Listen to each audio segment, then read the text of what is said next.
I get into a car crash on my way to sign the divorce papers. I wake up remembering everyone except her. When Vivian starts yelling at Diana for not showing up at the hospital, she hears me ask, confused, who this Diana she keeps mentioning is. Vivian freezes. What do you mean? You do not know who Diana is? She stares as I shake my head, even more lost. Vivian springs out of her chair. She frantically hammers the call button. 10 minutes later, after the doctor finishes, there are no major physical injuries, but my brain has taken damage. I have lost a chunk of memory. Vivian turns to look at me. After a long pause, she finally squeezes out, "How old are you?" 23, Viv. How can you forget that? Vivian is stunned again. My memory has rolled back exactly 2 years. But the very next second, it hits her like a light bulb moment. Is this not the perfect chance to save her little brother? She clears her throat with exaggerated seriousness and warns me. That woman I just mentioned, Diana, she is a complete scumbag. Rotten to the core. If you ever run into her, stay as far away as possible, got it? I do not really understand, but I nod anyway. A few days later, I am finally discharged.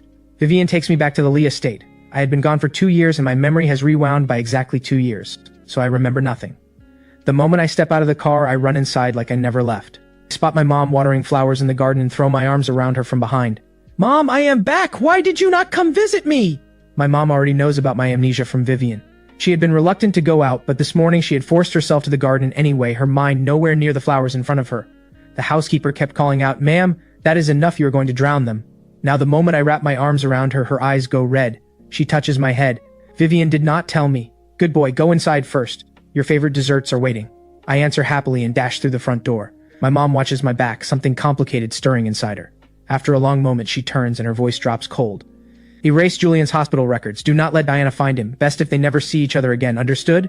Her boy is finally free from that scumbag, and he is back where he belongs as the Lee family's firstborn son. High above the city, on the 66th floor of Lay Corporation headquarters, the air in the CEO's office feels frozen solid, almost suffocating. Diana looks up at the assistant standing before her. Her voice is calm. Her eyes are calm. And yet somehow, they make your blood run cold. Are you telling me that after all this time you have found nothing?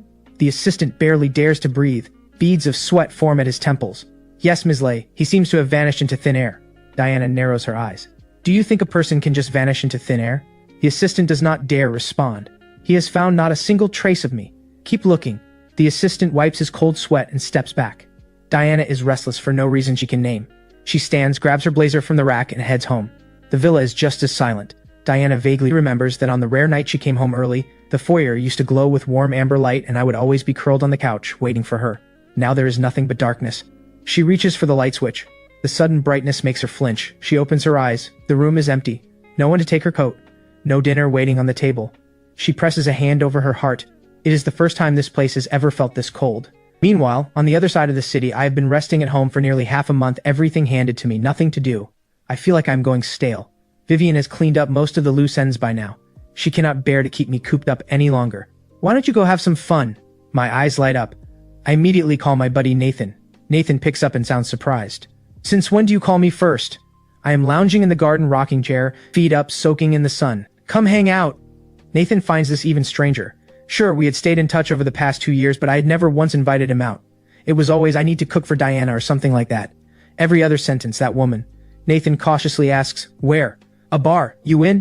What surprises him is that I say yes without hesitation. Let's go. Nathan waits at the entrance. Before long, a black Maybach pulls up in front of him. I step out in full streetwear, spot Nathan by the door, hook a finger around my sunglasses, and flash him a grin. Hey. Nathan stands there frozen.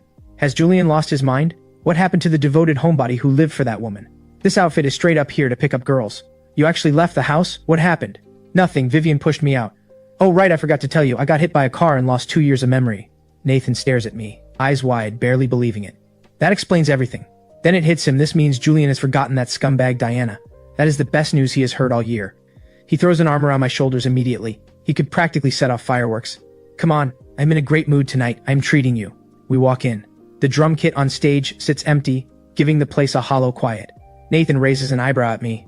Feel like playing a set? I will go dance. He pauses before walking off. You still remember how? I let a smile curl across my lips. I snap my fingers. Watch. When Diana walks into the bar, this is what she sees. Me on stage loose, free, and effortlessly cool, my hands flying across the drum kit with complete ease. Everything about me radiates wild, soaring pride. Diana stops dead in her tracks. The person beside her sees her expression turn to ice and follows her gaze and nearly chokes. Is that not? Diana's gaze is glacial. She had been searching for me for days and never expected to find me here. She turns and heads to the very important person booth, face cold as stone. The person hurries after her. Are you not going to go find him? He is not my husband, Diana says flatly, and besides, her cold eyes settle on me. I want to see what he is up to. They settle into the very important person booth. Diana keeps watching the stage. The person she sees feels like a stranger. For 2 years, I had been quiet and invisible around her. But right now, my face is alive with an expression she has never seen before. Diana throws her head back and drains her glass. On stage, I finish the set to a wave of applause. I smile and glance around. Nathan is locked in a close dance with some woman he is clearly occupied. I step off the stage. Nearby, a voice calls softly, "Hey, handsome." Not sure if it is meant for me, but I turn and look. The eye contact is too loaded, too forward. It makes me uncomfortable. I instinctively frown. I frown and say, "Can I help you?" Sophie studies me for a moment. "You look familiar." That is quite the opener. She does not follow it up right away, just knits her pretty brows, then suddenly claps her hands. "I just remembered who you are. You are from the Lee family, right? You must know Vivian." Sophie steps forward and hooks her arm through mine like she has known me for years. She steers me toward a private room.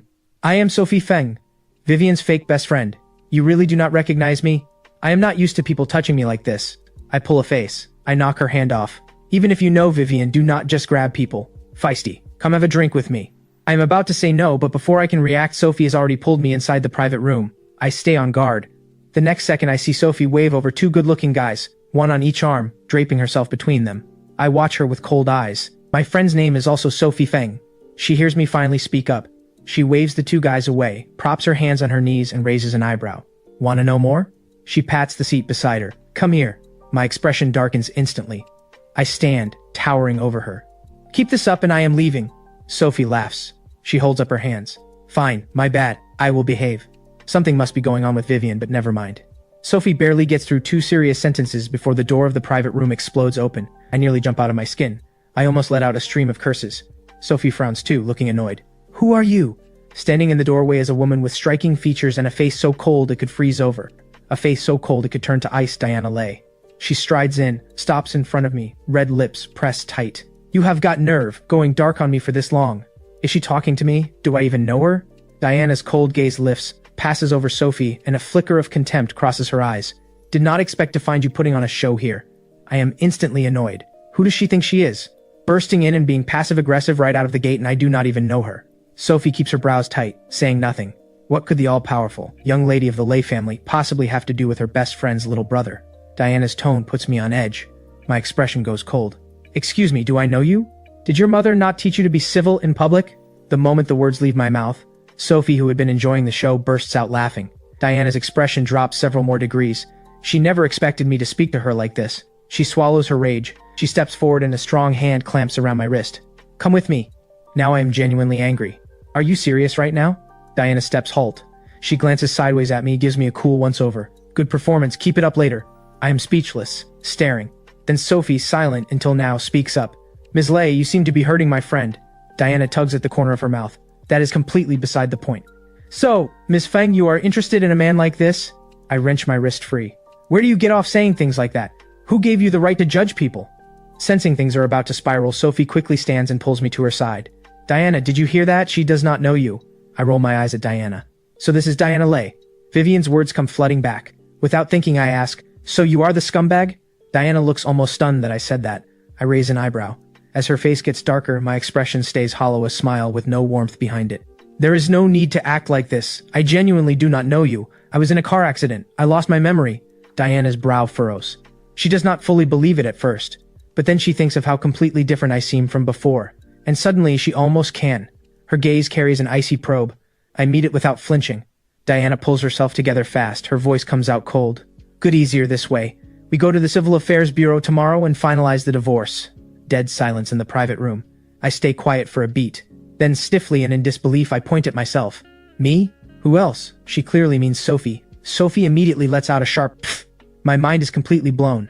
Wait, I actually got married during those 2 years? Heart in my throat, I cautiously ask, "Do we have kids?" Diana does not answer. She just gives me a look cold, with a faint edge of contempt. Message received, no kids. Also, this marriage has not been a happy one. I have no idea how I spent those 2 years. But the me I remember is still the old me, spoiled rotten by the Lee family, afraid of nothing and no one, the kind who would curse out even Vivian when pushed too far. This woman in front of me has had a sour look since the moment we met. Fine by me. No kids is perfect. I will go to the Civil Affairs Bureau tomorrow.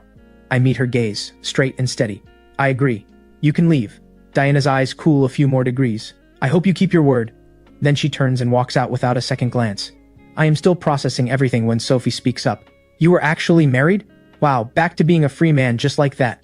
Miss Fang, I have got to go. I head out of the private room. I take a deep breath and push the whole evening aside. I call Nathan. I get his location. When I find Nathan, he is downing drinks like a king. I wave at him. Let's go. Nathan staggers to his feet.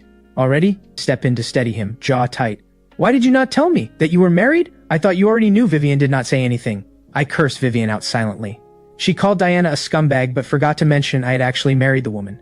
Nathan is too drunk to function, so I drag him back to the Lee estate. The moment we walk in, we see Vivian sitting on the sofa with a sour look, one leg crossed. She looks up at the sound. So you do know how to come home. Then she sees Nathan leaning on me, and she blinks. Why is he here too? Out of breath, I drop Nathan onto the sofa. His body slams right into Vivian. Vivian wrinkles her nose. She freezes, then slowly extends one finger and pushes Nathan's head to the other side. I go pour myself a large glass of water and drain it, ordering Vivian around at the same time. Take Nathan to the guest room. Before she can even respond, I spin around suddenly, my eyes cold. We are not done. I still have a bone to pick with you. She shuts up immediately. She turns and nudges Nathan with her foot. Hey, can you stand? Nathan does not respond. He is already half asleep, eyes shut. Vivian stands over him, looking down for a long moment. She finally lets out a long breath and helps him to the guest room. I stand there. After a moment it clicks. I rub my chin and smile. So in the 2 years I cannot remember, something has clearly happened between these two. I head back to my room, shower, and fall into bed. Just as I am about to fall asleep, I remember my old phone. After the accident I switched to a new one, but never threw the old one out. It is sitting in my drawer. I get up and dig it out. I open the photo album. My eyes lock on the last photo, a man and Diana locked in an embrace. I see red instantly. What a scumbag, cheating while married. The next morning I head straight to the Civil Affairs Bureau. Diana is already there, right on time. Look at that, punctual for once. Save the small talk, let's get this done. I walk in ahead of her without looking back. Diana watches my back, brow faintly creased. She had her assistant look into things last night, but no hospital has any record of my treatment. Not even the accident itself can be traced. She stands there for a moment. She ultimately decides to ignore the red flag and walks in after me. The paperwork goes fast. A short while later, we step back out. I stare at the green divorce booklet in my hand, speechless. I am still absorbing it all when Diana speaks up, cold and flat. When you get back, pack your things. That commanding tone, like it is second nature to her. I frown instinctively. Throw it all out. I do not want any of it. Diana's expression shifts slightly. She's about to say something when a warm, smooth male voice cuts through. I do not want any of it. Diana's expression shifts slightly. Throw it all out. Diana. Both Diana and I turn.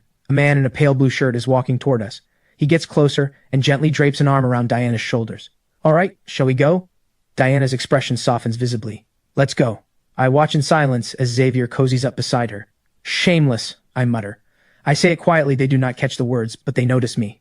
Xavier lets go of Diana and walks over. Julian, I heard you lost your memory. That is right. Xavier's smile deepens. He leans in close and murmurs, but she is still mine. He straightens up like nothing happened. You two take your time enjoying the view out here. I am heading out. And with that, I turn and leave. 2 years without working, I have to go back to my old workplace. I want to see if they are still hiring. As soon as I step inside, someone recognizes me. Julian Lee, you are back. I smile and nod. When I say I want to rejoin, my supervisor lights up. Perfect timing, we are hiring right now. And you know how it is, not many people apply for this kind of work. Obviously, it takes guts to be a mortician. Can I start the onboarding today? Of course. Just be aware there might be some gossip. I am not worried. My work will speak for itself. The talk will die out fast. I complete the paperwork on the spot. My supervisor gives me a new office. I spend the whole afternoon moving in, arms full of books. On my way back to the office with the last load, I notice the Hall of Honor on the wall. My name is on it.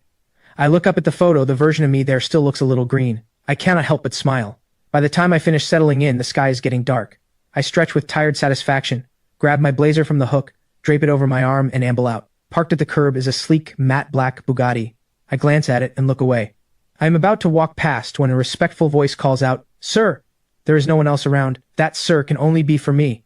I frown slightly and see a man smiling at me. Sir, our employer would like a word with you. She's hoping you will join her at the family estate tonight. The car window slides down slowly. A woman's flawless profile comes into view. She looks at me with cool indifference, as if she were not the one asking a favor. I decide to have a little fun. First, do not call me sir. Second, if there is something to say, your employer can come out and say it herself. The assistant is caught off guard. He turns back toward Diana to relay this, but she has already stepped out of the car. Diana looks up at me with a sidelong glance. Quite the attitude now, isn't it? My eyes curve slightly. I glance at her, about to respond, but Diana speaks first. This is not about what I want, actually. Gran wants to see you. Seeing my confusion, she adds flatly, she's getting on in years. I have not told her about the divorce. She is very fond of you. Fine, I will go. Have your assistant move my car, otherwise I have no way to get to work tomorrow. Diana narrows her eyes. I hold her gaze. I know she will agree. Sure enough, Diana tilts her chin at the assistant. I let a small smile form and reach into my pocket for my keys. I toss them to the assistant. White Land Rover, thanks. Then I pull open the rear door of the Bugatti and fold myself inside. The assistant holds up the keys. Ms. Lay, go ahead. Diana's face and voice stay flat. Just then, I lean out and rattle off an address to the assistant. Obviously, I'm not foolish enough to give him the Lee estate, just my small apartment address. Done. I raise an eyebrow at Diana. Well? The window rises slowly and my face disappears behind it. Diana lets out a quiet laugh low in her chest. She settles into the driver's seat. I'm in a great mood, legs stretched out. On the way, Diana runs through what I used to do whenever I visited the Lay estate. I'm already tired of listening. I know how to respect elders.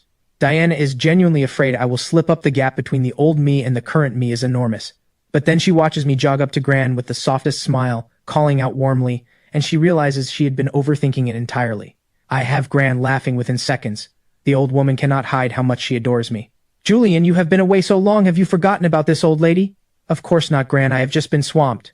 Gran flicks me lightly on the forehead. You and your excuses. There is fresh fruit, go have some. Dinner will be a while yet. On it. I reach for a piece when a sharp, pointed voice cuts in from nearby, laced with sarcasm.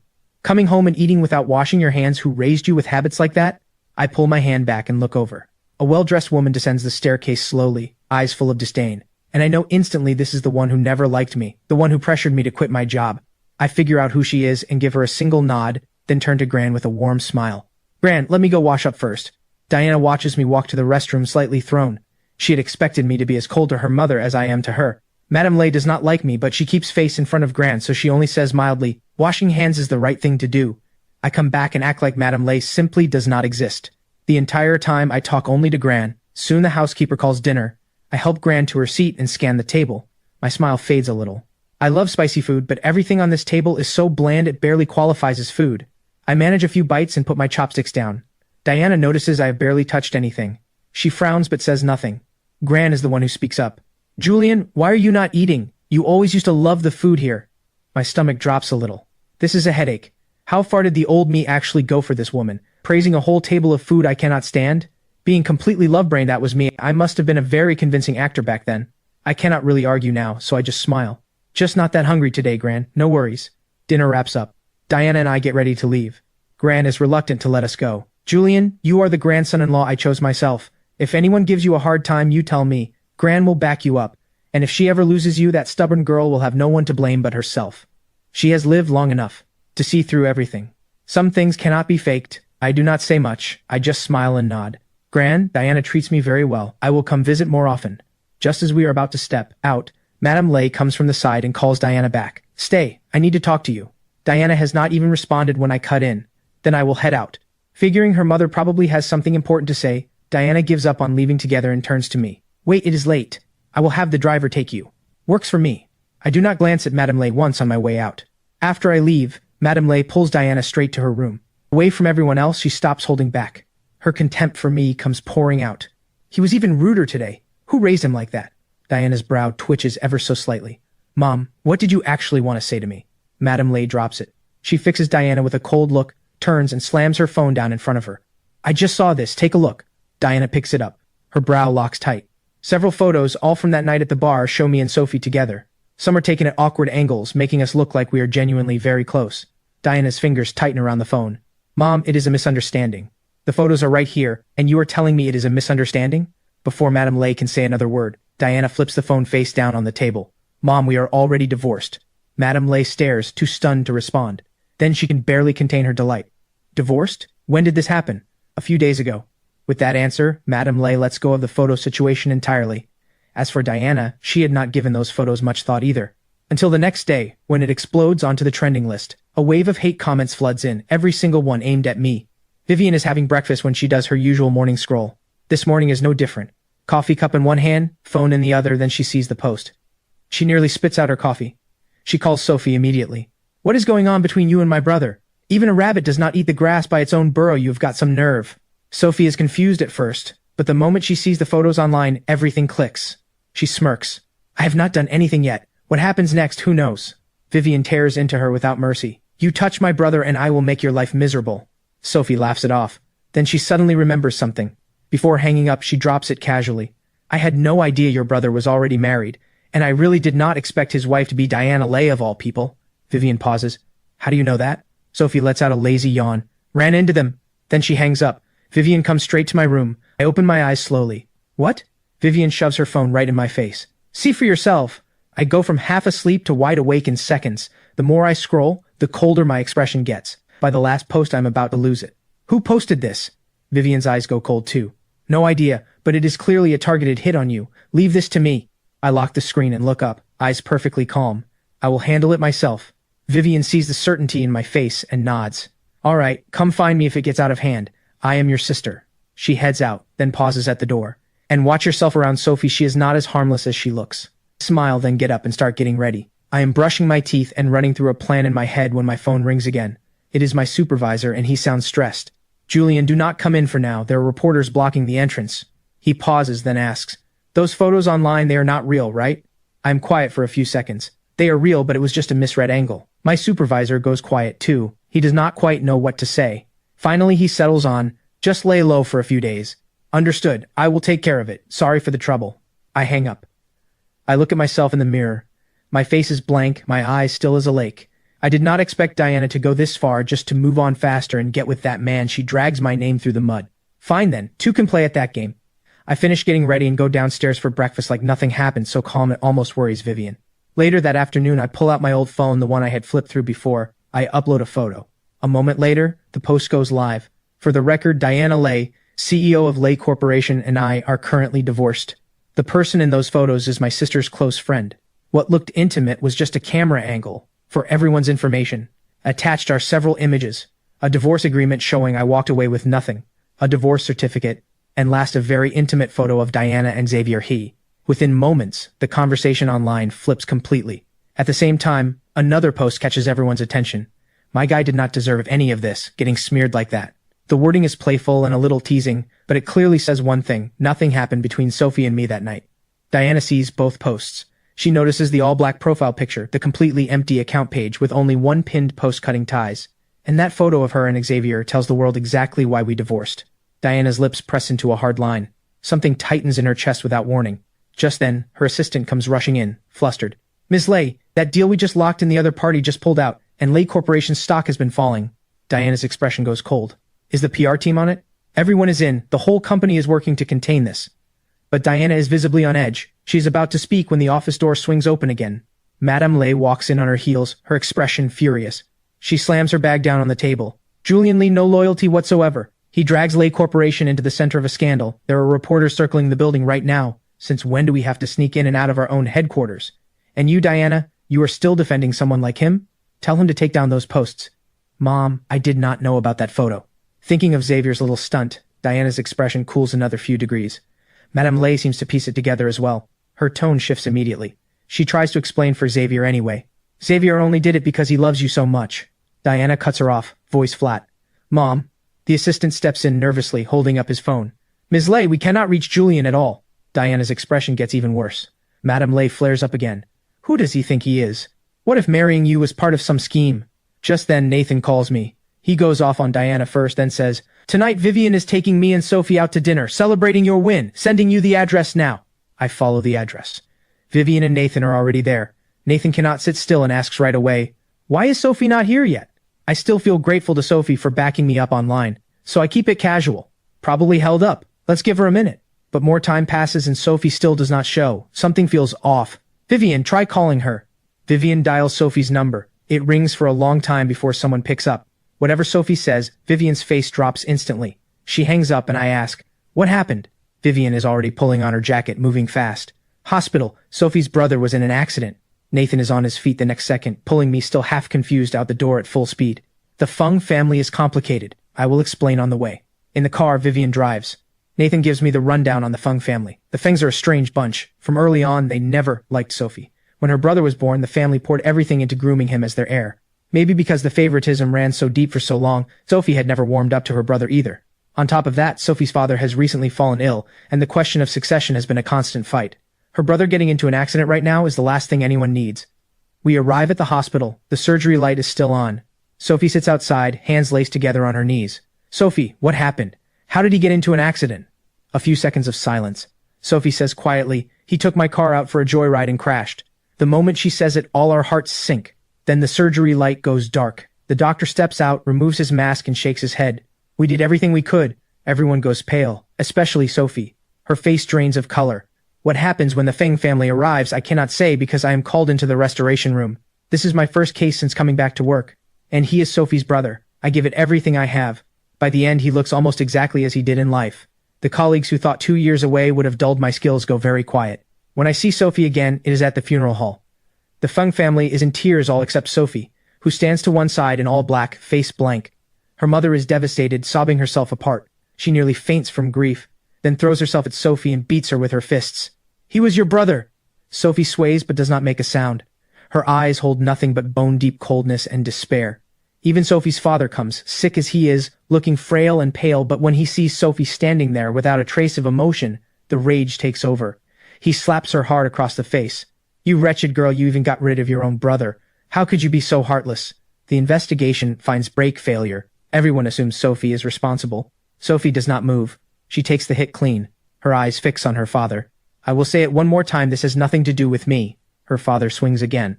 Sophie staggers. She raises a hand and wipes the blood from her lip. I cannot watch anymore. And after what Sophie did for me last time, I owe her.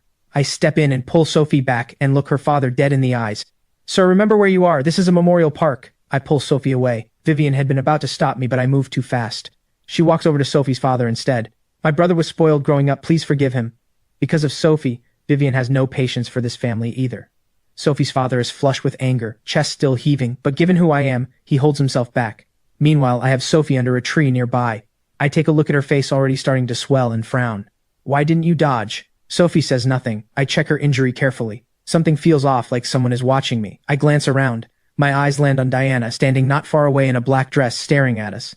Her expression is ice cold. But Diana is not alone. Beside her is Xavier, black suit on, arm around Diana's waist. Something cold and contemptuous rises in me. What I do not expect is that Xavier walks straight over to me. Julian, I have explained the photo situation to you before. I love Diana too much, that is all. I never meant for you to see it. He looks genuinely remorseful, eyes downcast, every inch the wounded innocent. I watch him with cold eyes. After a moment, I let my mouth curve. So what? I said it before, whatever was mine in that house, and Diana herself, I want none of it. I shift my gaze to Diana. I take in that cold, sunken expression of hers and shrug with complete indifference. I suddenly smile. Ever heard the saying, you get what you deserve? May you two last forever. Xavier's face shifts in an instant. Diana reaches over and lightly pats his back. Xavier looks a little wounded. Diana's expression stays cold. She has no interest in getting pulled into our exchange. She speaks only to Sophie. Feng Corporation is in your hands now. Looking forward to working together. Sophie's eyes go cold. Lei Corporation and Feng Corporation have always had deep business ties. Back when Sophie's brother ran things at Feng, he had constant friction with Diana, and Diana shows no mercy, so he always came out the worse for it. Now that Sophie is actually taking over, the internal chaos is already piling up, to say nothing of outside threats. If Lei Corporation decides to make a move against Feng right now, Sophie has no way to fight back. That thought makes Sophie's face even colder. I am not Xavier. I am not going to just worry about feelings. I think it through and say to Sophie, Vivian and I will have your back. Diana clearly realizes she still does not know who Vivian is. She is still turning that over when Sophie's whole expression shifts. Sophie reaches up and ruffles my hair. Then I'll take you up on that, little bro. The warmth in her voice is unmistakable. I blink, then figure she is probably doing it to get under Diana's skin. So I let it go. Diana watches it all, dark eyes as cold as everything else about her. Just as she turns to leave with Xavier, Xavier suddenly speaks to me again. Julian, next week is my aunt's birthday. I can invite a few friends. Would you do me the honor? Lei Corporation will definitely send my family an official invitation, so I do not need Xavier at all. But I'm not ready to let Diana know who I really am just yet. And I wanted to see what Xavier is actually plotting, so I smile with no warmth behind it and nod. Of course. The week passes fast. The night of Madame Lei's birthday banquet arrives. I do not go with Vivian, I drive myself. Tonight I am wearing a understated black casual suit. I carry myself with quiet power. The moment I walk in, eyes land on me from every direction. Whispers ripple around me. I do not react. Across the room, Xavier is smiling and chatting with Madame Lay when he spots me. A flash of something cold crosses his eyes, but he tucks it away fast and murmurs, "Aunt Lay, has Diana not arrived yet?" "Not yet, she had something at the office. Should not be long." Hearing that Diana is not here yet, Xavier relaxes slightly, then looks my way with a convincing look of confusion. "Aunt Lay, is that Julian? Did you send him an invitation?" Madame Lay follows his gaze and spots me. The pleasant look on her face vanishes. "What is Julian Lee doing here? I would never send him an invitation. He has no invitation. Did he sneak in?"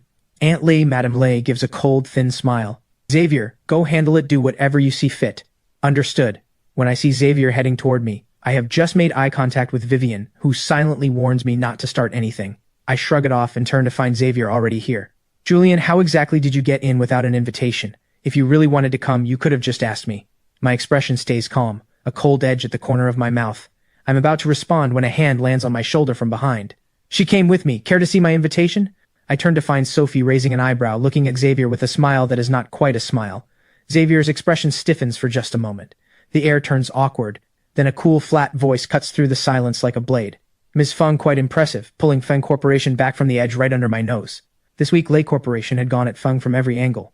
Diana had assumed Sophie was just a pampered daughter, but Sophie kept finding ways to rescue a company that should have gone under by now. Sophie wears a perfectly hollow smile. "Thank you for the compliment." Diana walks calmly to Xavier's side. Xavier immediately wraps an arm around her waist. I let out a quiet, cold scoff. Diana glances at me. I hold her gaze without flinching, direct and calm. Xavier speaks again. "Julian, I was out of line earlier. Please forgive me." I say nothing. Sophie has already let out a cold scoff and pulled me away. She leads me to the dining table and hands me a glass of champagne. "Getting into it with a man like that, aren't you worried about looking beneath yourself?" I take the glass but do not drink. Tonight's show is not over yet, trust me. Sophie clearly has no fear of whatever Xavier might pull. She just laughs. "Is he really still a threat to you?" I do not answer. After a while, Sophie drifts off to work the room, and Vivian is deep in conversation with someone else. I am bored. I slip out through the back door into the rear garden. The fountain catches the light, shimmering. A few guests who prefer the quiet are talking softly nearby. I sit down at the fountain's edge and pull out my phone. I am barely settled when Xavier appears. "Julian, why are you out here? No one else around now. Just say what you came to. Say." Xavier's smile fades. "You know what I am here for. Now that you are divorced, stay away from Diana." I stand up. I laugh so hard it almost hurts. "Are you serious right now? Something wrong with your head?" Xavier's expression shifts, then flips right back to that pathetic look. "Julian, it is all my fault. I should not have." He takes a step forward. I see exactly what he's going for. Something cold flickers behind my eyes. I curl my mouth with subtle contempt and shift just slightly to one side. Xavier, unable to stop his forward momentum, cannot pull his hand back in time and goes headfirst into the fountain with a massive splash. Xavier lets out a yell, barely keeping his face under control. He had been trying to send me in. The water is ice cold. The color drains from his face instantly. Everyone turns to look. Xavier, face ashen and shaking, voice trembling, calls out, "Julian, why did you push me?" I watch the whole thing with cold, detached eyes as if I'm watching a play with no plot. People hear the commotion and pour out to see. Diana takes one look at the scene and her face goes stone cold. She strides over to Xavier. As she reaches him, she hears that line from Xavier. Seeing Diana, Xavier, still pale, reaches out for her. Diana pulls him out of the freezing fountain and shoots me a cutting look. "Are you out of your mind?" She tosses it like she cannot believe what she is seeing, then hurries Xavier past me. I ignore the stares and finger-pointing and walk calmly back inside. I head straight to the main display console. Madame Lay blocks me, face sour. "What are you doing now? Haven't you caused enough of a scene?" I tune her out completely. I quietly connect my phone to the system. Madame Lay's expression darkens further. She is about to step in when Sophie appears from nowhere, all smiles, and steps in front of her. "Aunt Lay, just a moment." Xavier has changed his clothes and comes back down with Diana. He walks over to me looking hurt. "Julian, what did I do wrong?" I blink slowly. I press a finger to my lips. The real show is starting. Watch quietly. Then the main screen flickers and a video appears. Xavier freezes. The color drains from his face. On screen is the full footage captured moments ago at the fountain. Xavier reaching out to push someone but losing control of his own momentum and falling in himself. Every frame is crystal clear. You can see without any doubt that I never touched him. The room erupts. Xavier's expression goes beyond terrible. There are no words for it. Diana steps over to me and presses her hand down on mine. "Enough." "Enough?" I want to ask, compared to 2 years of shrinking myself and begging for her attention, how is this anywhere near enough? But before I can even say it, a wave of nausea hits me out of nowhere. I knock Diana's hand away and let out a loud, wrenching gag. I watch Diana instinctively step back and smirk. Ms. Lay, keep your distance. I am allergic to scumbags. Diana's gaze darkens. I draw a breath, just trying to steady myself when I hear Vivian's voice. She rushes over and grabs my arm. Julian, are you okay? Feeling all right? A bit nauseous, probably from looking at certain people. Beside me, Diana's brow goes cold. She steps forward. Julian, come here. Her hand does not even graze my hair before Vivian has already pulled me behind her. She looks at Diana without warmth. Ms. Lay, I suggest you keep back. Diana's eyes carry a thread of cold. Julian, I said come here. I look at Diana with open contempt. Diana, what makes you think I come when you call? We are divorced. Watch your tone when you speak to me. Diana calls my name again and again, but I stay right behind Vivian and do not move an inch. Something fierce ignites in Diana. Her face goes frost cold. We have barely been divorced, and already there's Sophie, then Vivian. I never knew you had it in you. When exactly did things start between you and Vivian? Her voice carries. The room is already watching, and everyone hears it. Xavier, who had been barely holding himself upright, staggers over to Diana's side. Diana, I brought this up with Julian myself just now. I found out that Julian and Vivian were seeing each other while you two were still married. I acted on impulse, trying to defend your honor. I watch Xavier with cold amusement. A person should at least maintain some self-respect. Do not offer your other cheek right after being slapped on the first. Julian, I did not want to say any of this, but whatever you do to me does not matter. You cannot keep hurting Diana.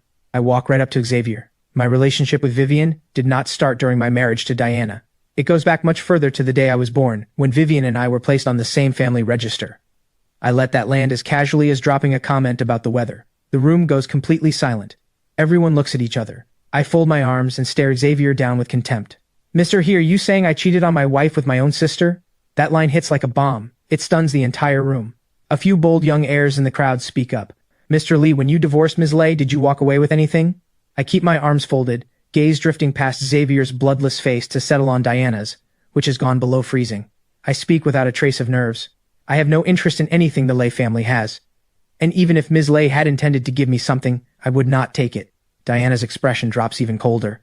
Then Vivian pulls me back, eyes sharp as she turns to Xavier. Mr. He, what you have said tonight gives the Lee family more than enough grounds to sue you for defamation. But I refuse to let your name appear alongside my brother's in any legal filing. You are not worth it. So if you ever dare pull another stunt in front of my brother, do not blame the Lee family for being merciless. Vivian takes my arm and walks. The crowd parts without being asked.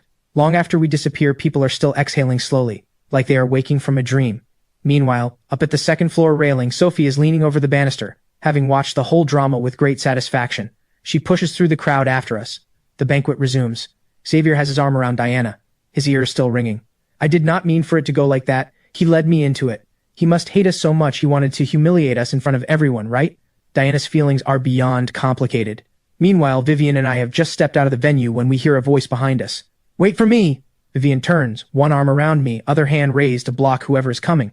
Sophie runs right into Vivian's hand and bounces back. She waves it off and looks at me, totally unbothered.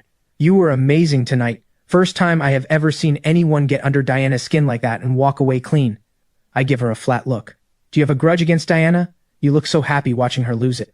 Sophie laughs. No grudge before. After tonight, who knows? As she says it, those bright star-like eyes are fixed on me, gleaming. The gaze makes me uneasy. I shift under it. I tug at the corner of my mouth. Vivian, let's go.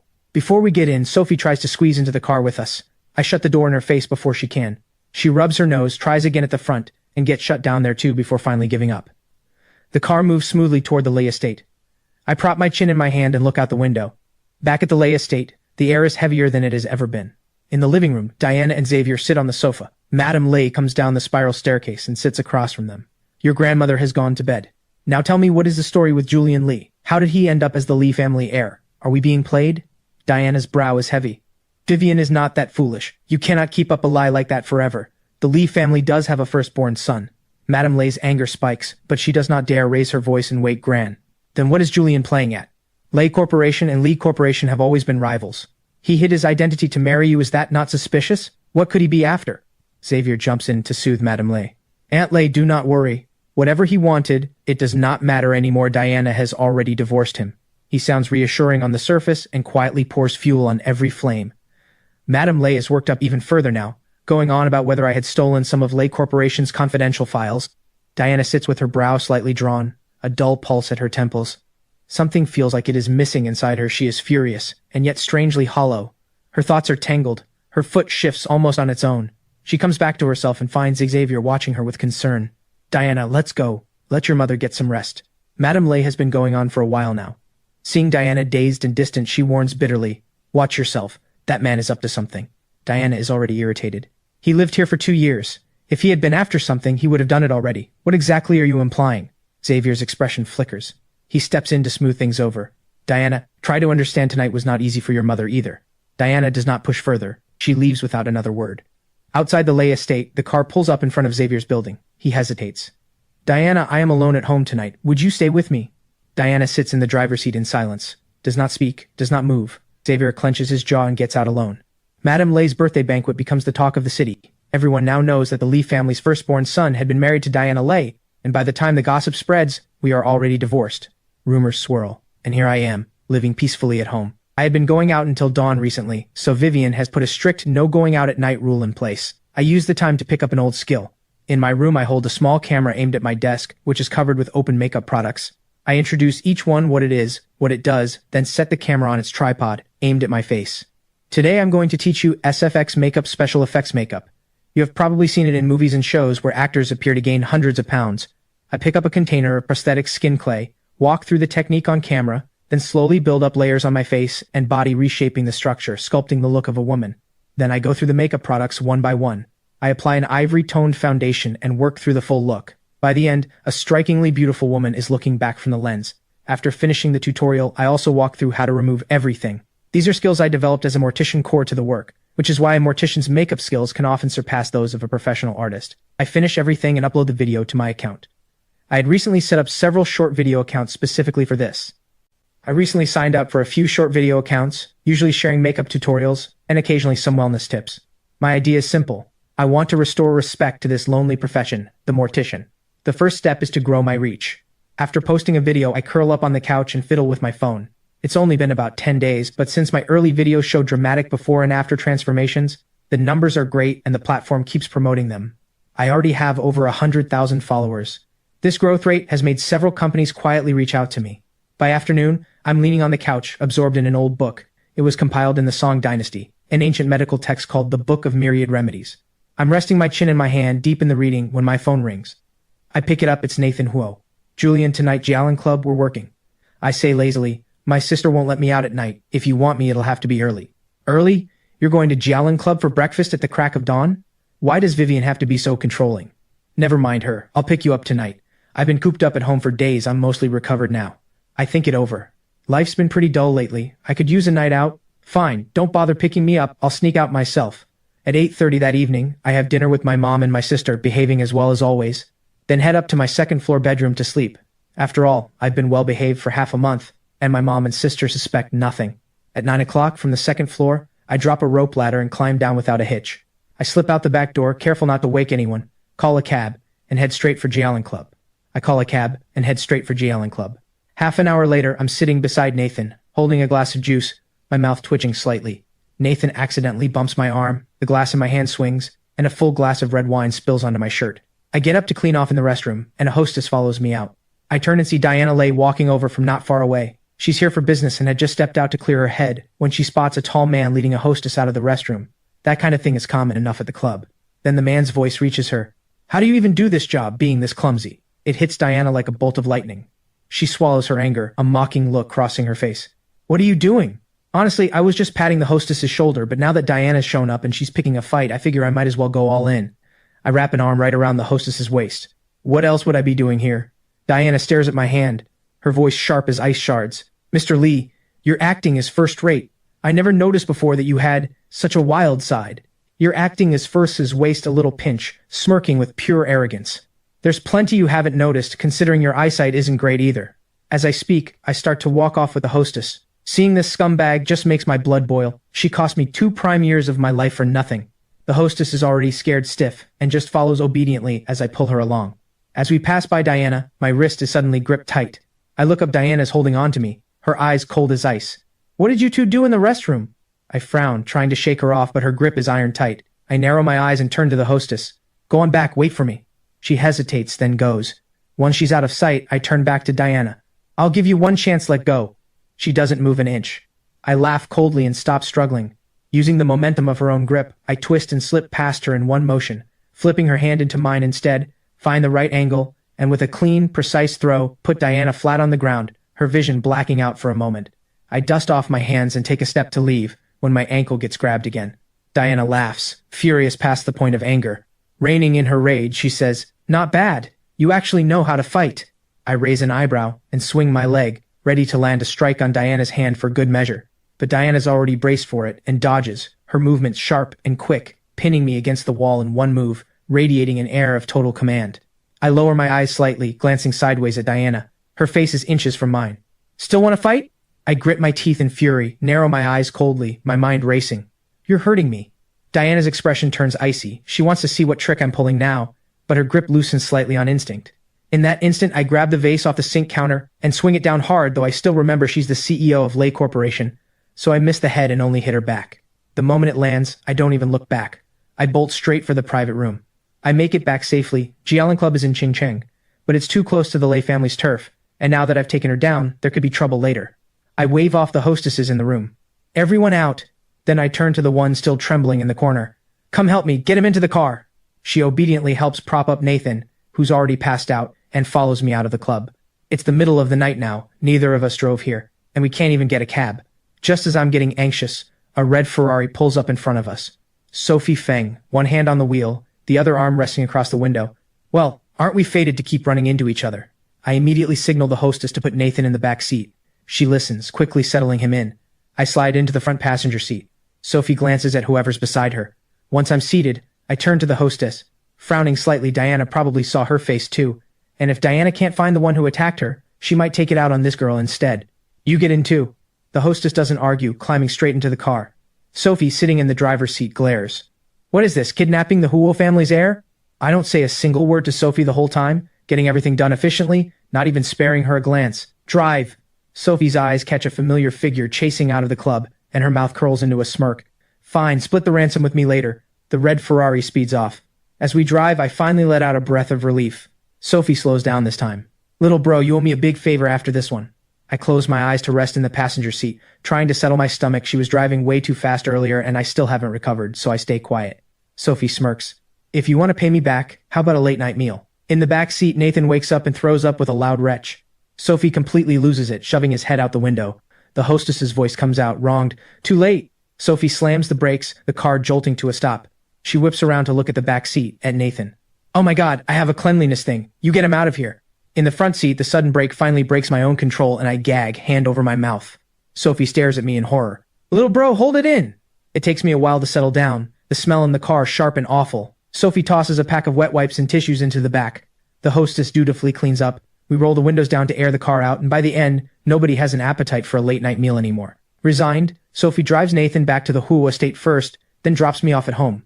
As she leaves, putting on a fragile look. "Little bro, remember you owe me one." In the night wind outside, the Lai estate gate, the hostess and I just stare at each other, her eyes wide, sincere, and shining. I rub my forehead. "What's your name?" "I'm Mia Lu."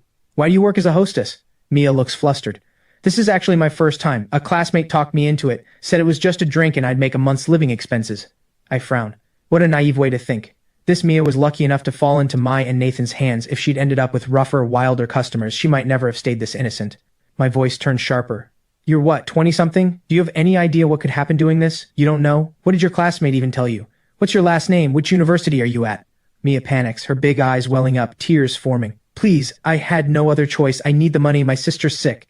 My heart softens a little. I ask for her contact info and transfer her 10,000 yuan. "Find yourself somewhere to stay tonight. I'll reach out tomorrow and we'll talk then." Mia clutches her phone, her young heart clearly torn, glancing back again and again as she walks away. Once she's gone, I climb back up the rope ladder to my room, coil it up, and stash it under the bed. After washing up, I lie down, drowsy, when my phone buzzes a few times. I glance at it. An unknown number. I just power it off and go to sleep. The next day, after a busy morning and getting my videos posted, I remember my phone. 5 missed calls. That unknown number looks familiar, and worried it might be the funeral home, I call it back. A cold, clear woman's voice answers. It's Diana. Her voice is instantly recognizable, chilling even through the phone. I hang up immediately and without hesitation block her number. Thinking back to last night still makes my blood boil, but then I remember the girl I'd completely forgotten about.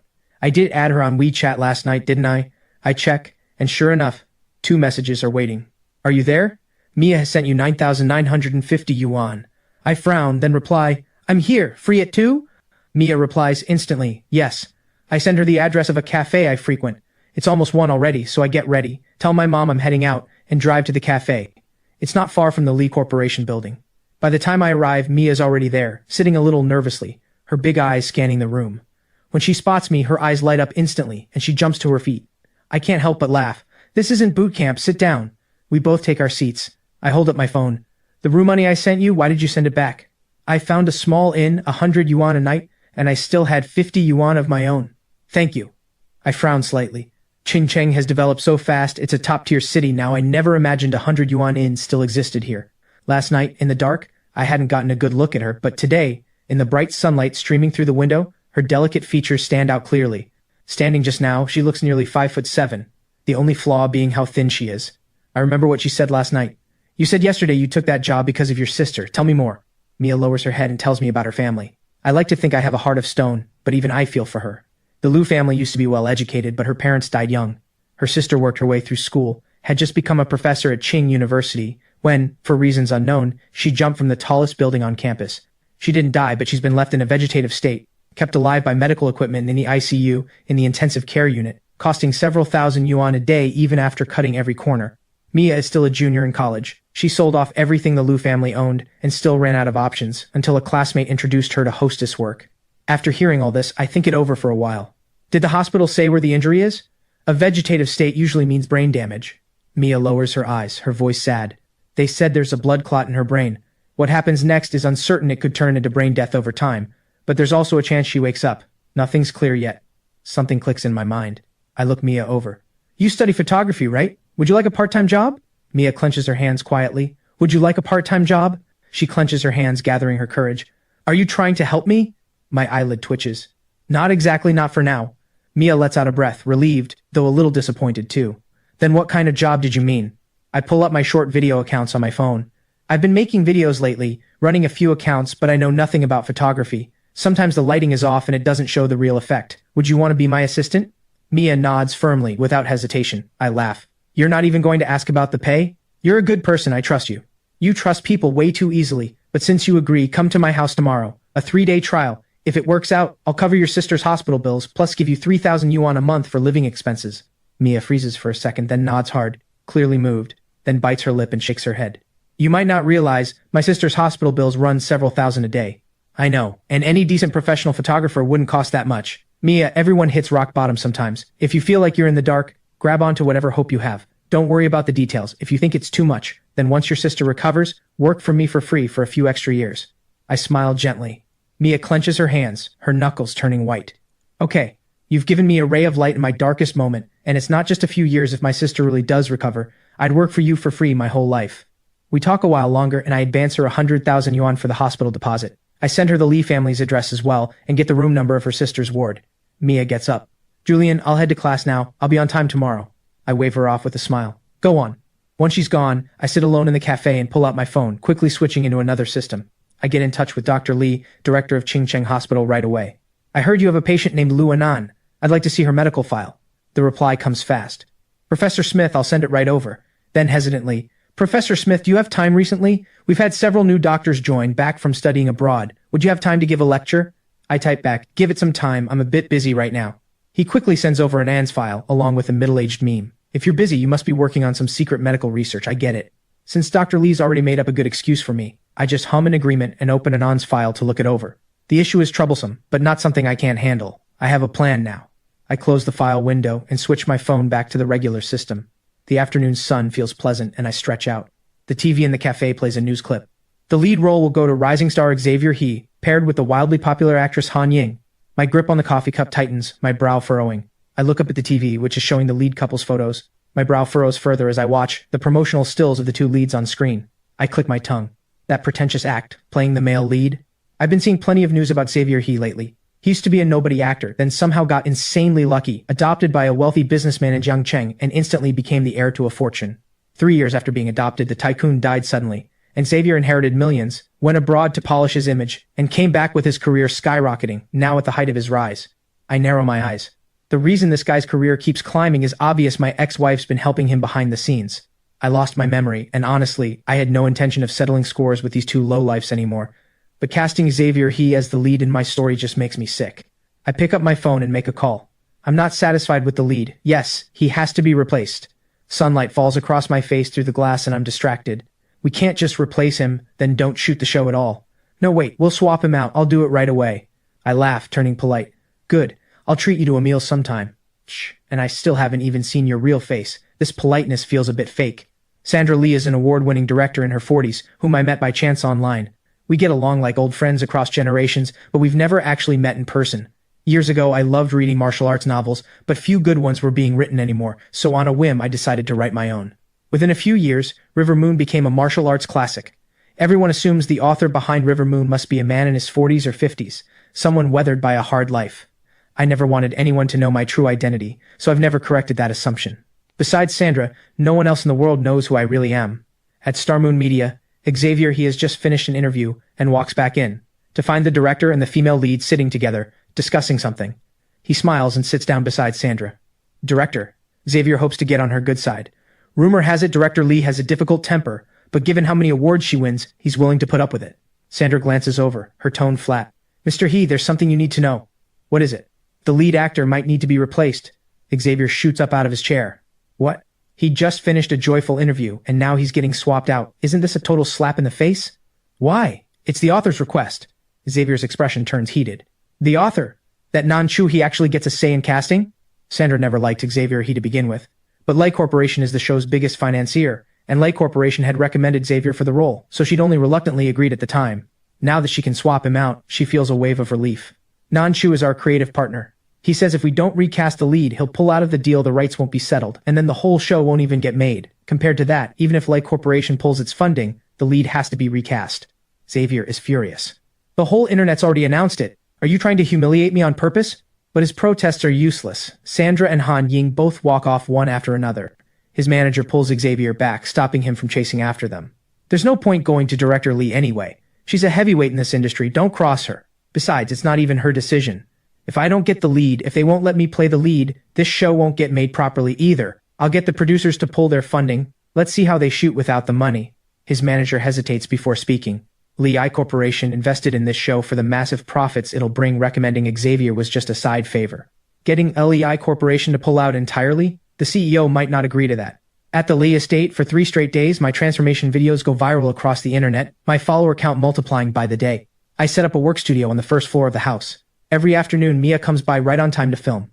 After we finish shooting, Mia edits while I sit nearby scrolling through comments. Within days, everyone's curious about this person who keeps talking with me on camera. Someone asks in the comments if Mia's my girlfriend. I reply bluntly, no, she's my assistant, a lovely girl.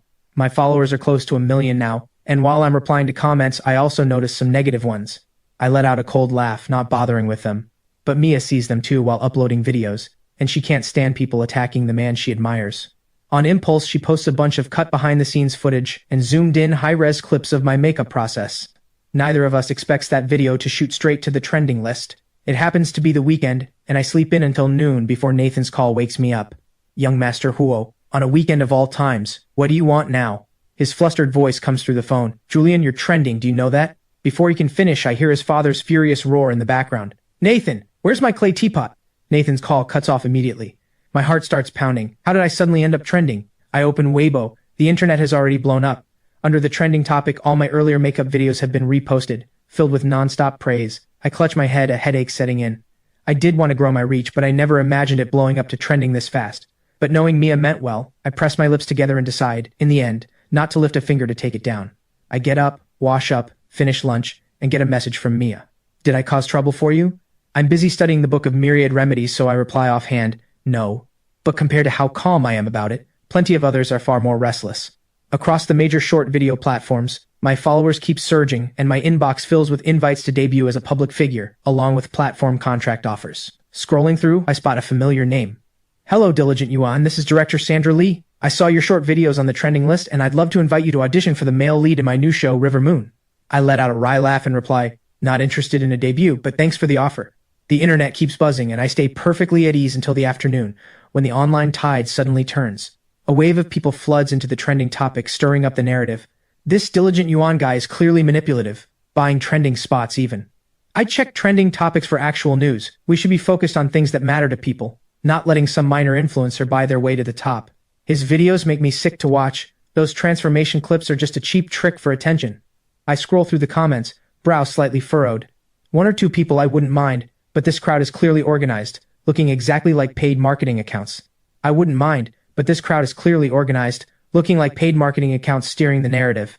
Beyond the accusations that at least sound plausible, most of the comments are pure fabrication. Someone even claims to be my old high school classmate, exposing dirt on me. I scroll through my phone, eyes narrowing. This is clearly someone targeting me deliberately. But the list of people I've actually wronged is short, and among them, someone who could pull off this kind of coordinated troll attack, there's really only one person it could be, Xavier or he. I roll off the couch, just about to head to my room to investigate, when Vivian storms in from outside, fuming. Julian, when did you start a video account? You said the studio was for practicing your craft, so this is what you've been filming this whole time. I laugh guiltily. Sis, let me explain. As the heir to the Lee family, I've been under heavy protection since I was young. Aside from a handful of families close to us, almost no one in Qingcheng has ever actually seen my face in person, and there's nothing about me searchable online, let alone photos. I've never quite understood why Mom and my sister are so overprotective, but for my family's sake, I've kept a low profile all these years. I give Vivian a long explanation, throwing in some puppy dog eyes for good measure, but it only makes her angrier. I narrow my eyes, my gaze sharpening. Keep this up and I'm running away from home. Vivian's eyes widen. She chokes for a second, then pivots to cursing out the online trolls instead. Want me to have the trending topic taken down? No need, let them talk. If I'd taken it down earlier, that would have been fine, but now that a wave of paid trolls has piled in, taking it down now would just make me look guilty. Halfway through talking with Vivian, my phone rings. I glance at it, another unknown number. I pick up, and the voice on the other end is cold and clear. It's Diana. This time she gets straight to the point. Grandma wants to see you. The voice, cold and clear as Diana's, straight to the point. Grandma wants to see you. My hand, halfway to hanging up, stops. From our last meeting, I had a good impression of Grandma Lei. Even with my memory gone from the way she doted on me, I could tell she must have looked after me plenty over the past 2 years. I feel a kind of closeness toward that old woman, but Diana's tone suggests she thinks I'll come running whenever called. I narrow my eyes, thinking of the trending topic. If I go, it comes with a condition. Someone's bought trolls to smear me online. Find out who's behind it and I'll go see Grandma. Deal? The line goes silent for a few seconds, and when her voice returns, it's even colder. Fine, Nora will pick you up in half an hour. Who's Nora? I want to ask, but the call's already ended. I grit my teeth, ready to curse, when I turn and see Vivian eyeing me suspiciously. Who called? I don't plan to hide it. Diana. The moment Vivian hears the name, she's furious. You're going to see her? I think of the old woman I met last time, my voice softening. Not her grandmother. Even if Diana's a scumbag, her grandmother must have treated me well before, and if she wants to see me, I should go.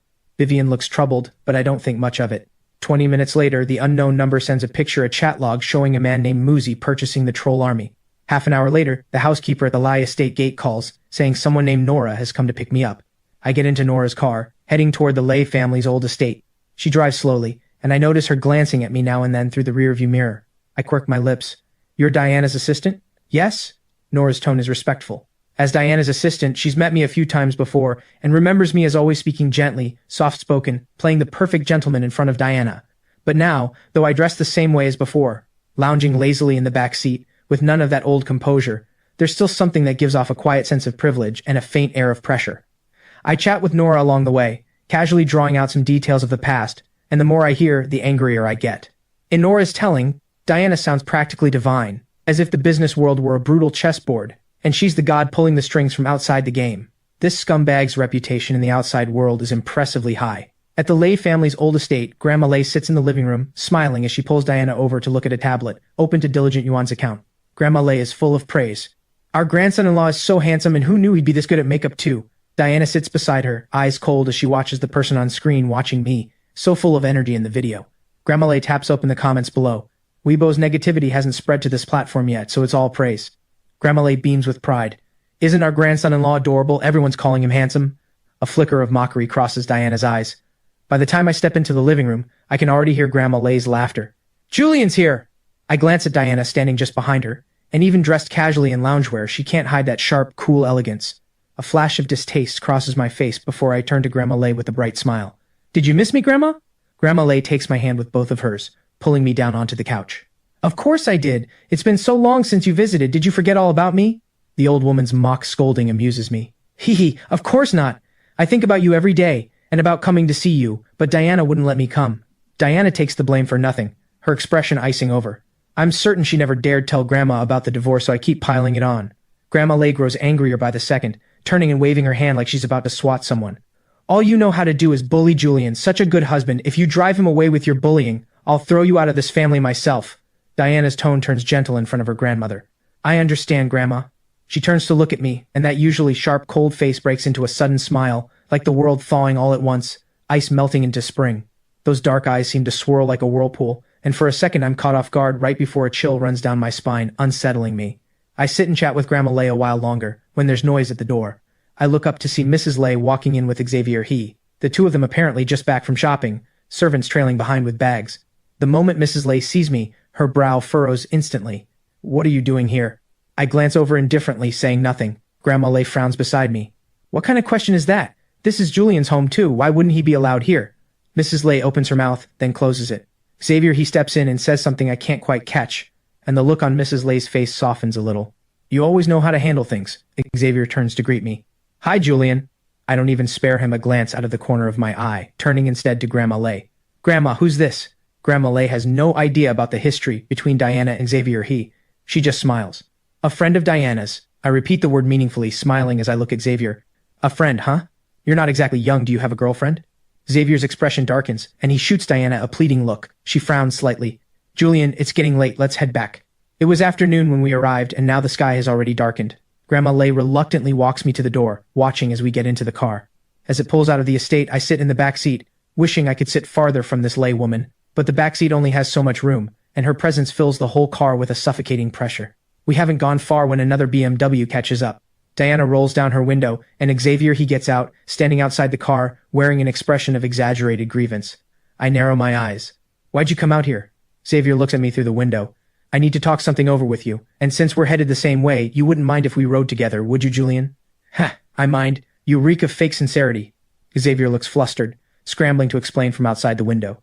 Julian, do you have some kind of misunderstanding about me? I really do want to get along with you. After all, you're Diana's ex-husband. I glance up at him and drop a bombshell. Get along with me? You're not exactly qualified. You must have spent a lot on those trolls, huh? Xavier's face freezes. Julian, what are you talking about? What trolls? On the way here, I'd already traced Moosey's IP address. It was buried deep, but after digging through layer after layer, I confirmed the one who posted the job was one of Xavier's personal assistants. I laugh mockingly. If you don't want people to know, don't do it in the first place. After tracking the person down, I've already posted a full set of evidence to the trending topic. Xavier's face goes pale. He looks at Diana beside him. Diana. Diana steps out of the car, telling Nora to take Julian back to the Lee estate. I turn and see her leading Xavier off to the roadside, far enough away that I can't hear what they're saying, only that Xavier looks miserable. I let out a cold laugh. Drive. Online, a storm has already broken out, people pointing out that someone paid trolls to smear me. Since some people in Qingcheng had already seen me at Mrs. Lay's birthday banquet before, an insider quickly reveals the history between us, rising star Xavier. He is actually the homewrecker who broke up someone's marriage, and today's #1 trending figure, diligent Yuan, turns out to be none other than Julian Lee, heir of the Lee family. The internet explodes. This is a massive scandal, and everyone despises homewreckers. No wonder Xavier He's career kept climbing. Turns out it was earned by wrecking someone's marriage. Director Lee really does have good judgment. No wonder she recast Xavier He recently. This might have been exactly why. Xavier's fans jump into the fray, defending their idol every way they can. This diligent Yuan has no reputation at all. He's just using his power to bully someone. Lee Corporation's too powerful. This is capital crushing our guy. I head back to my room, take a shower, and when I check again, the trending topic has been mysteriously taken down. The once raging discussion cut off cold. I narrow my eyes, laughing coldly. Diana really does look out for that scumbag. I have no interest in wasting more time on that pair of trash. Maybe it's for the best it got taken down anyway. If Vivian saw I'd gotten mixed up in this, I'd never hear the end of it. Celebrity gossip keeps rolling in wave after wave online, but the homewrecker label sticks to Xavier He regardless. At Lay Corporation, Diana looks at the tablet in front of her, browsing a short video platform, currently watching an ad for one of Lay Corporation's own products, when she swipes down and lands on a live stream. Just as she's about to scroll past, she catches sight of the face on screen, and her finger freezes. I'm looking straight at the camera, as if looking right at her, smiling as I walk through some makeup tips. Diana frowns slightly, not tapping into the stream, just pausing on the preview. Suddenly a girl's voice comes through the clip. Julian, it's time to end the stream. I answer with a hum. Diana's eyes narrow, a chill radiating off her. That girl isn't Vivian. Without thinking, her hand taps into the live stream. Comments scroll across the screen. Julian, let us see the assistant. Her voice sounds great. I've been dying to see your assistant for ages, haha. Comment after comment demands the assistant show her face. I laugh from behind the camera, glancing at someone off to the side. Mia, do you mind being on camera? No response from the other side, just a young girl stepping into frame as comments keep scrolling. The moment Diana sees the girl's face, her expression turns cold. It's that hostess from the club. My ex-husband apparently keeps outdoing my expectations, hiring a club hostess as his assistant. Diana laughs coldly. Meanwhile, I watch Mia smile shyly at the camera. My assistant's a bit camera shy. Suddenly, a notification flies across the screen.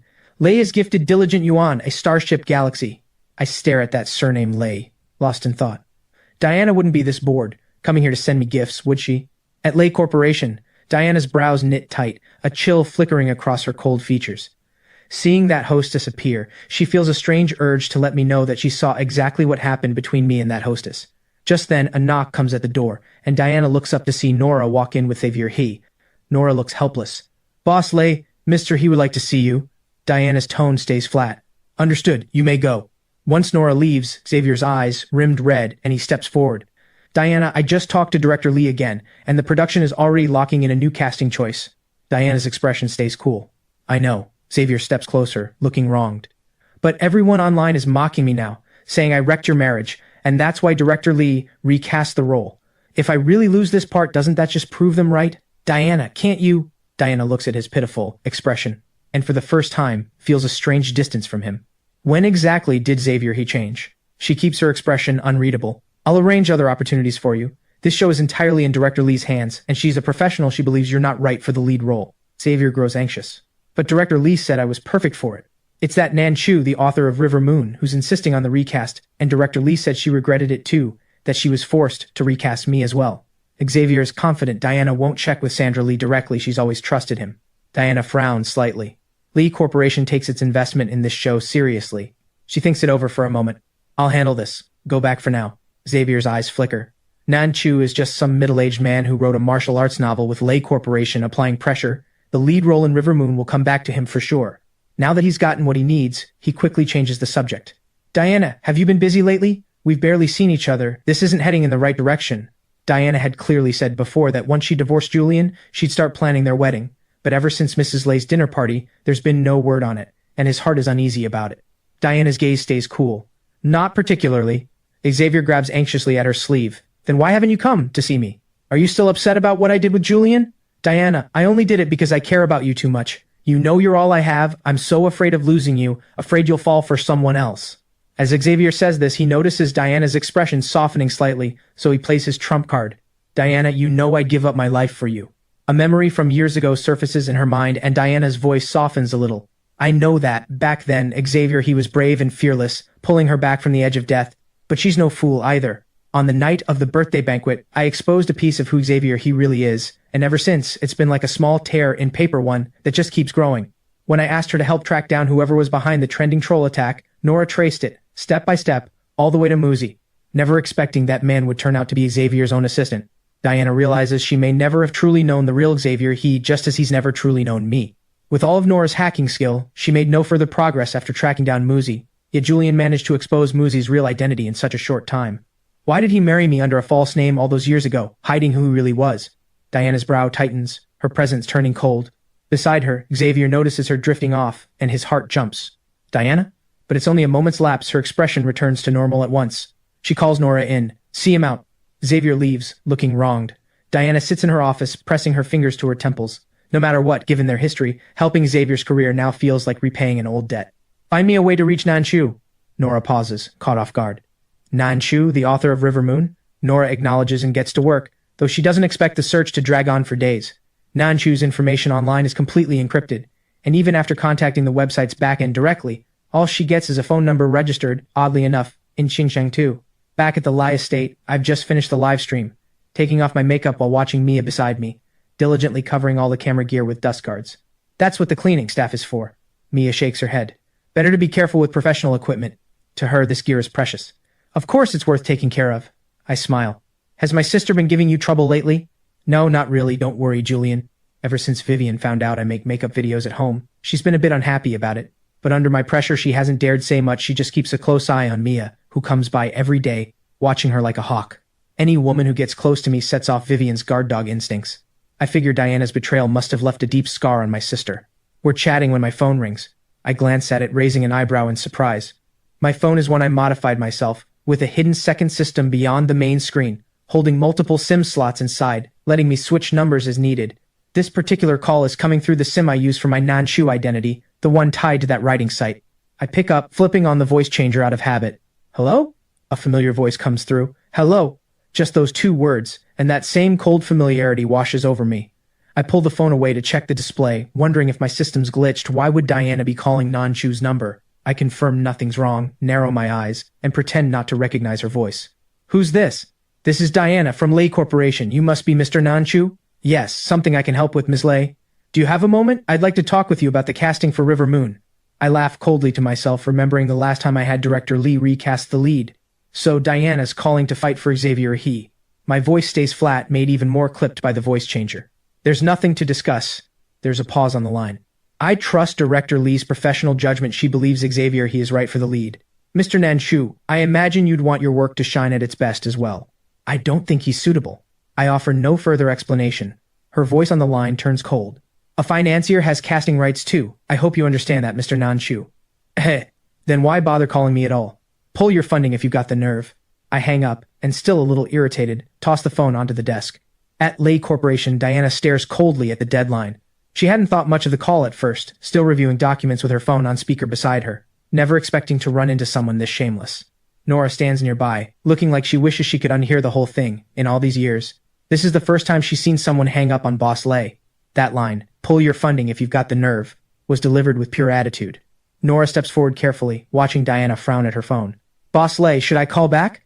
No need. Should we pressure the director's side instead? Diana shakes her head, brow tight. She'd promised Xavier He she'd handle this, but pressuring Sandra Lee won't help. The real obstacle is Nanshu. As the financier, Diana knows the original author signed a commissioned production contract rather than selling the rights outright, which means he does hold genuine casting authority. Diana's expression darkens. Nanshu is based in Qingcheng. Keep digging. I want to meet him in person. That'll be far more effective. If that fails, I'll just buy the rights to River Moon outright at whatever price it takes. Nora's expression sours. What kind of tasks has Boss Lei been assigning her lately? She spent days digging into Nanshu and gotten nowhere near his real identity. Earlier, when she looked into Julian's hospital records, it was the same story. Nora, always flawless in her work, wonders if she's just been having bad luck lately. Diana narrows her eyes. During that call earlier, she caught the sound of music in the background, an instrumental piece that felt oddly familiar, the same one she'd heard while watching my livestream last time, a very niche, obscure track. My follower count has surged online lately, something Diana's well aware of, and apparently, this Nanshu is one of my followers too. By the time work ends, Diana returns to Sen Yuan Estate. She steps inside, and the housekeeper takes her coat. Diana heads to her bedroom and notices the scent in the room is different from usual. She frowns and calls for the housekeeper. Did you change the incense? No, ma'am, it's still agarwood. Diana used to get frequent headaches, and after using this calming agarwood incense, they gradually eased. The woodsy scent also helps her focus. She walks over to the incense burner, watching wisps of white smoke curl up from the bronze burner. She opens the burner to check inside. The housekeeper explains quietly beside her. In the past, Master Julian always prepared the incense himself, and while the raw material hasn't changed, someone else has clearly been handling it now. Diana's hand pauses briefly. You may go. The housekeeper steps out of the room. Diana looks at the incense still burning, then looks up, taking in her own bridal room for what feels like the first time. Even when Julian used to come home, he mostly stayed in the guest room. This room has been kept perfectly tidy, with barely a trace left that I ever spent time here. She steps into the walk-in closet nearby, vast and elegantly furnished, with only a few sparse pieces of clothing hanging inside. Her brow furrows. In the accessory drawer sits a single, lonely ring and a watch. The ring is our wedding band, placed carefully at the very center of the box. The watch was a gift from Grandma. Diana turns to the wardrobe nearby. In the half-open closet hang a few shirts she remembers me wearing often, but aside from those, there are only 2 pairs of pajamas left. Only now does she finally realize her attention had never truly been on me. Across their 2 years of marriage, most of the time she'd seen me were only when I had to return to the old family estate for something. Early summer, I'm lying in the bathtub, faint traces of fragrance drifting through the air, and it reminds me of the agarwood scent that always clings to Diana. The first time I smelled it, that faint, grounded woodsy note pulled a piece of my attention away. I can tell it's something I made myself. Thinking back over these past 2 years, I really must have cared for Diana more than I realized, probably trying to make sure I'd never want to go back to my old self. When my sister occasionally brings up the past, she always wears that look of exasperated disappointment. From bits and pieces, I've pieced together some of what happened, that I hid my identity and lived a modest, quiet life after marrying Diana. My sister once wanted to help support us, but, terrified of exposing my identity, I refused. And it wasn't just me who suffered for it, my sister likely took plenty of grief over it too. I finish my bath, dry my hair, and head back to my room. My bedroom connects to a small study, and the moment I step out, I hear music coming from inside my custom alert tone. I frown and head in. A red warning box flashes on the computer screen. Someone's trying to breach my encryption system. I sit down at the desk, fingers flying across the keyboard, and successfully break into their system. Every piece of my online identity is encrypted by my own hand, and this time the identity they're after is non-Chu's. I laugh, more furious than amused. Well, isn't this obvious? I can tell right away who's behind it, Diana. She hit a wall with non-Chu and still won't give up, trying to find out where I live now of all things. After counter-hacking her system, I trace the IP address Lay Corporation. I decide I'm going to give Diana a little wake-up call. I find a photo of her from an old interview online, edit it slightly, and post it right on Lay Corporation's official website. Once it's all done, I reinforce my own defenses further, then stroll out of the study, thoroughly pleased with myself. Once I'm in bed, I send Director Lee a message. Diana might keep digging for Xavier's sake. Even though she hasn't broken through this time, I know better than to underestimate Lay Corporation's resources. Diana's own personal skills are top tier too. I type out a message. Director Lee, I need to discuss something. What is it? Go ahead, Non-Chu. Let's switch financiers for River Moon. What? Do you have any idea how hard it is to find a financier? With your reputation, shouldn't backers be lining up to throw money at you? This is a major production. The budget is huge. Hardly any domestic company would take the risk. No problem. I'll be the financier. After a few seconds of silence, Sandra Lee sends back a question mark. I send back a confident smiley face. I've found you a financier, Lee Corporation. Switching financiers is a huge deal. Contracts are already signed, and there could be penalties involved. I tell Sandra that Lee Corporation will cover any losses and send over Vivian's WeChat contact directly before finally lying down to rest. Early the next morning, I'm yanked out of bed by my own sister. You gave my contact info to a financier? Yeah, I told him to have you invest. Early the next morning, Vivian yanks me out of bed. You gave my WeChat to a financier? Yeah, I told him to invest in my show, River Moon. I blink at her, all wounded innocence. Don't you want to invest in me, sis? Vivian, who knows perfectly well Non-Chu is me, snaps back. Can you follow proper procedure for once? Investments like this need to go through the investment team for review first, then get routed to the right executives, not just get thrown straight at my personal contact. I blink. I figured I'd just ask for a bank account number directly. Vivian glares at her own brother, her anger slowly fading. You should have just told me you needed investment, instead of going to that Sandra Lee and making her scramble for a financier. What a headache. I whined to my sister, mostly because she'd already brought in Lay Corporation, and Lay Corporation wanted Xavier He for the lead. I explained the whole situation. I'm worried Diana will keep bothering me over this. If she finds out Non-Chu is really me, she might come straight to our door. The moment she hears that, Vivian's face darkens instantly. She can forget about it. I'm investing in this show, whatever it costs, even if throwing money at it makes zero difference. That scumbag is never touching my brother again. Vivian storms off, righteous fury blazing, heading to the company to discuss investing in River Moon. Free at last, I grab my phone and call Nathan. Nathan, let's meet up for lunch. On the other end, Nathan sounds pathetic. I can't, my dad's grounded me for a month. Why? He cut off my card last time, so I sold that clay teapot he'd won at an auction in the capital. I remember that teapot was worth millions. He really did wreck it good. Gotta hand it to you, man. You never do things halfway. With Nathan grounded, I've got nothing else going on, so I pull out the book of myriad remedies and read for a while. By afternoon, I get up, grab my car keys, and head out. On the way back, I happen to pass by a top university, and with time on my hands, I figure out that Mia should be getting out of class soon, so I just drive over to the campus gate, planning to give her a ride back to the Lee estate. The campus is open to the public, and afternoon is prime time for dates and hangouts. Students with no class come and go steadily. I sit in the car, watching the occasional passerby glance over. This car of mine is understated compared to the rest back at the Lee estate, but parked outside a university gate, a car worth several million yuan draws plenty of attention. Must be some rich heir here to pick up some girl, someone mutters nearby. I don't bother rolling down the window, just smiling faintly to myself. My own time as a student was short. I finished all my university coursework in just a year. Watching these bright, youthful faces now, I feel a small pang of envy. I pull out my phone, about to message Mia, when a message from her comes through first. Julian, I have something to take care of today. Can I take the day off? Sure. I start the car, about to pull away, when a familiar figure catches my eye at the school gate. It's Mia, her thin frame, her proud, aloof bearing, and a bruise blooming purple at the corner of her mouth. My brow furrows instantly. So this is the something. I crack the window open a bit. Two guys trail behind Mia, looking worried. Mia, you should really go see the campus doctor. Ugh, you're too hot-headed, Bonnie says. That Lee family heir didn't even say anything about you. Why'd you get into a fight with her?